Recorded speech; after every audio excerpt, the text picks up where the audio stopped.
Saat itu, Abu Nawas baru saja pulang dari istana setelah dipanggil Baginda. Ia tidak langsung pulang ke rumah, melainkan berjalan-jalan lebih dahulu ke perkampungan orang-orang Baduy. Ini memang sudah menjadi kebiasaan Abu Nawas yang suka mempelajari adat istiadat orang-orang Baduy. Pada suatu perkampungan, Abu Nawas sempat melihat sebuah rumah besar yang dari luar terdengar suara hingar-bingar, seperti suara kerumunan puluhan orang. Abu tertarik. Ia melihat untuk apa orang-orang Baduy berkumpul di sana. Ternyata, di rumah besar itu adalah tempat orang Baduy menjual bubur haris, yaitu bubur khas makanan para petani.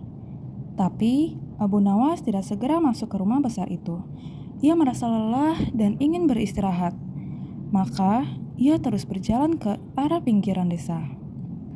Abu Nawas beristirahat di bawah sebatang pohon rindang. Ia merasa hawa di situ amat sejuk dan segar.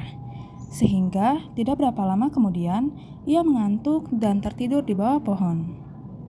Abu Nawas tak tahu berapa lama ia tertidur, tahu-tahu ia merasa dilempar ke atas lantai tanah. Brak, Lapun tergagap bangun. Kurang ajar! Siapa yang melemparku? Tanyanya heran sembari menengok kanan kiri. Ternyata ia berada di sebuah ruangan pengap berjeruji besi, seperti penjara. Hei, keluarkan aku! Kenapa aku dipenjara di sini? Tidak berapa lama kemudian, muncul seorang Baduy bertubuh besar. Abu Nawas memperhatikan dengan seksama. Ia ingat orang inilah yang menjual bubur haris di rumah besar di tengah desa. Jangan teriak-teriak, cepat makan ini! Kata orang sembari menyodorkan piring ke lubang ruangan. Abu Nawas tidak segera makan. Mengapa aku dipenjara? Kau akan kami sembelih dan akan kami jadikan campuran bubur haris. Hah? Jadi yang kau jual di tengah desa itu bubur manusia? Tepat, itulah makanan favorit kesukaan kami. Kami? Jadi kalian sekampung suka makan daging manusia? Iya, termasuk dagingmu, sebab besok pagi kau akan kami sembelih. Sejak kapan kalian makan daging manusia? Oh, sejak lama. Setidaknya sebulan sekali kami makan daging manusia. Abu Nawas diam sejenak. Ia berpikir keras bagaimana caranya bisa meloloskan diri dari bahaya maut ini.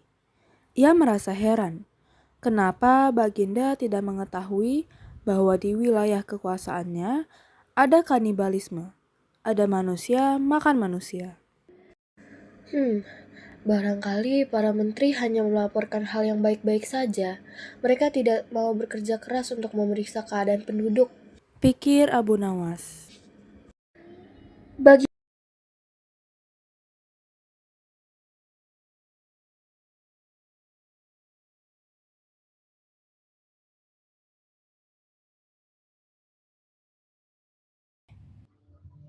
Bersiaplah, sebentar lagi kau akan mati. Abu Nawas berkata, tubuhku ini kurus. Kalaupun kau sembelih, kau tidak akan memperoleh daging yang banyak. Kalau kau setuju, nanti sore akan kubawakan temanku yang bertubuh gemuk. Dagingnya bisa kalian makan selama 5 hari. Benarkah? Aku tidak pernah bohong. orang Baduy itu diam sejenak. Ia menatap tajam ke arah Abu Nawas. Entah kenapa, akhirnya orang Baduy itu mempercayainya dan melepaskan Abu Nawas. Abu Nawas langsung pergi ke istana menghadap Bagirida. Setelah berbasa-basi, maka Baginda bertanya kepada Abu Nawas. Ada apa Abu Nawas? Kau datang tanpa aku panggil. Ampun tuanku, hamba baru saja pulang dari suatu desa yang aneh. Desa aneh. Apa keanehannya?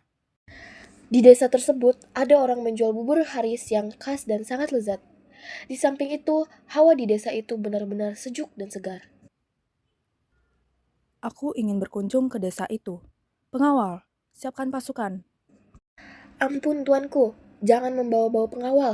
Tuanku harus menyamar jadi orang biasa. Demikianlah, Baginda dengan menyamar sebagai seorang biasa mengikuti Abu Nawas ke perkampungan orang-orang Baduy kanibal. Abu Nawas mengajak Baginda masuk ke rumah besar, tempat orang-orang makan bubur itu. Di sana mereka membeli bubur. Betul katamu, bubur ini memang lezat. Baginda memakan bubur itu dengan lahapnya, kata Baginda setelah makan. Kenapa buburmu tidak kau makan, Abu Nawas? Hamba masih kenyang. Kata Abu Nawas sambil melirik dan berkedip ke arah penjual bubur. Setelah makan, Baginda diajak ke tempat pohon rindang yang hawanya sangat sejuk. Betul juga katamu, di sini hawanya memang sejuk dan segar. Aku kok mengantuk sekali, kata Baginda. Tunggu tuanku, jangan tidur dulu. Hamba pamit mau buang air kecil di Semar Belukar sana. Baik, pergilah Abu Nawas. Baru saja Abu Nawas melangkah pergi, Baginda sudah tertidur. Tapi ia segera terbangun lagi ketika mendengar suara bentakan keras. Hai anak gendut, cepat bangun. Ataukah kami sembelih di tempat ini? Ternyata Baduy penjual bubur itu sudah berada di belakang Baginda dan menghunus pedang diarahkan ke leher Baginda. Apa-apaan ini? Protes Baginda. Jangan banyak cakap, cepat jalan. Baginda mengikuti perintah orang Baduy itu dan akhirnya dimasukkan ke dalam penjara. Mengapa aku di penjara? Besok kau akan kami sembelih, dagingmu kami campur dengan tepung gandum, dan jadilah bubur haring sentek benar lezat. Hahaha. Baginda mau muntah, tapi tidak bisa. Sekarang tidurlah, berdoalah, sebab besok kau akan mati. Tunggu, Mau apa lagi? berapa penghasilanmu sehari dari menjual bubur itu? 50 dirham. Cuma segitu. Iya. Aku bisa memberimu 500 dirham hanya dengan menjual topi. Masa? Sekarang, berikan aku bahan kain untuk membuat topi. Besok pagi boleh coba menjual topi buatanku itu ke pasar. Hasilnya boleh kau miliki semua. Baduy itu ragu. Ia berbalik melangkah pergi. Tak lama kemudian kembali lagi dengan bahan-bahan untuk membuat topi. Esok paginya, Baginda menyerahkan sebuah topi yang bagus kepada si Baduy. Baginda berpesan, jualah topi ini kepada Menteri Farhan di istana Baghdad. Baduy itu menuruti saran Baginda. Menteri Farhan terkejut saat melihat seorang Baduy datang menemuinya. Mau apa kau? Tanya Farhan. Menjual topi ini. Farhan melirik. Topi itu memang bagus. Ia mencoba memeriksanya dan alangkah terkejutnya ketika melihat hiasan berupa huruf-huruf yang maknanya adalah surat dari Baginda yang ditujukan kepada dirinya. Berapa harga topi ini? 500 dirham, tak boleh kurang. Baik, aku beli. Baduy itu langsung pulang dengan wajah ceria. Sama sekali ia tak tahu jika Farhan telah mengutus seorang prajurit untuk mengikuti semua orang Baduy di kampung itu ditangkapi sementara Baginda berhasil diselamatkan. Untung kau bertindak cepat.